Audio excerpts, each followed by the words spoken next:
Hello YouTube! Today I'm doing a look at how I have my Elite Dangerous Horizons profile set up. Now one of the biggest changes in Horizons was the addition of the SRV buggies, and I elected to use my Flight Sim Yoke in order to drive the buggy around. And I have a video of me using that yoke in order to do so. I'll link to that in the description down below. Maybe put one of those fancy annotations if I get time.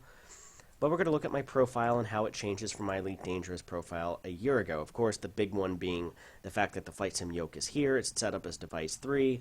I do have the mixture and prop axes up here mapped, but if I'm not careful, if I say been playing FSX before and say had my mixture all the way off or all the way up, then it will cause certain things to kind of happen in the Galaxy menu in particular. It has a tendency to start zooming me in or out absolutely uncontrollably. So it may be a good idea to just go ahead and disable those axes, but I left them there just because. My stick and my throttle profiles are pretty much identical with CH device 1 and 2. That remains unchanged, but my pedals have changed.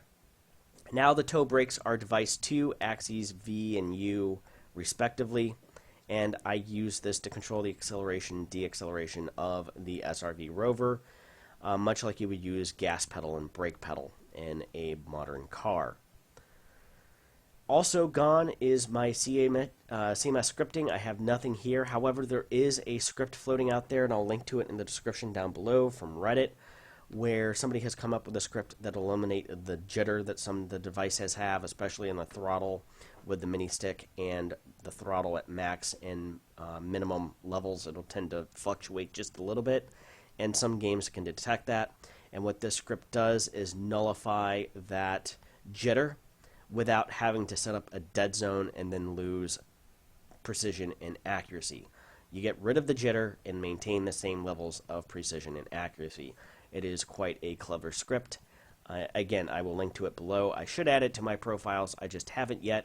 And this is another reason why I always set up a profile with CMS scripting capability, even if I don't plan on utilizing it, is because you can always have the option to do so at a later point in time. You can't go back and add in CMS scripting. It has to be there from the outset when you use the Control Manager wizard to set everything up. So with that all being said, let's look at see how this looks in Elite Dangerous. I did update graphics driver here earlier today, so we'll see, but I don't think it should take too long. If it does take too long, then I'll just simply edit this part out as the game launches. Now, I'm not going to go through my full setup, as again, a lot of it hasn't changed from this time last year, and a lot of it is going to also be a little bit of trial and error. Where I like buttons to be mapped is maybe not where you want them to be, and that's okay. Use whatever works for you. And, I'm just going to show you how you do it and why I've set things up the way that I have. We'll go to Options and Controls here. And again, nothing else has really changed too much until we get down here to driving. And of course, unfortunately, it doesn't tell you if it's Joy 1, Joy 2, etc., so on and so forth. But I have the steering axis and the roll axis are the same. The pitch axes, that's pushing and pulling out. And again, that's what makes the Flight Sim Yoke uniquely suited to driving the SRV, is you can operate it like a steering wheel when you're just driving around on the surface, and then if your SRV gets launched airborne or you hit the thrusters to make it go airborne, you can then control the pitch and yaw like you would in flight. Again, it's just almost ideal for what you need it to be used for in this application.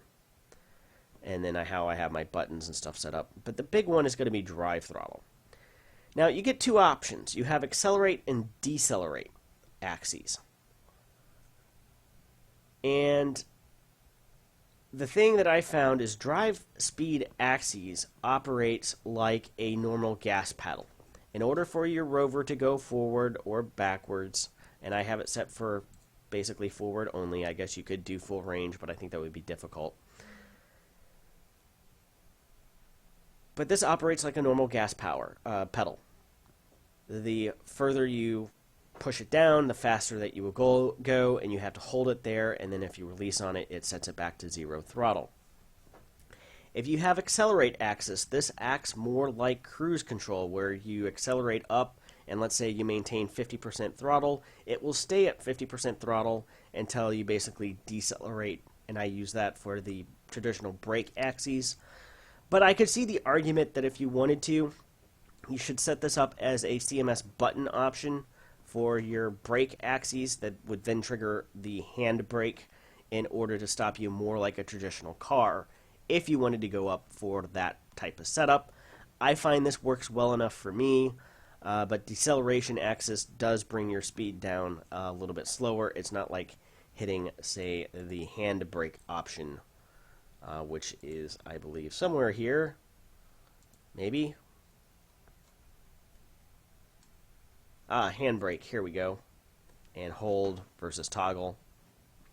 So if you wanted to set it up like a traditional car, then you would have to use CMS scripting to turn the axes, your brake axes, into a button press, essentially with CMS scripting. I don't particularly do that. I like this. I've also used it with acceleration axis, where it acts more like cruise control. And if you're going to be doing a lot of driving on the surface of a planet, over an extended period of time, for whatever reason, maybe you're doing a lot of prospecting, it is kind of nice to set that up as almost a pseudo cruise control as opposed to always having to hold your foot down like you would in a normal automobile. But again, to each their own as far as personal preferences there goes. Well, thank you very much for watching. I'm going to link to the video of me utilizing this setup, and you can see it in action there as opposed to going in and doing it, because I don't think that I even have a planetary hangar bay on my ship at the moment. So it's one of those things that thank you very much for watching, and if you have any questions, be sure to post them in the comments section below. Thank you very much, and until next time, see you later.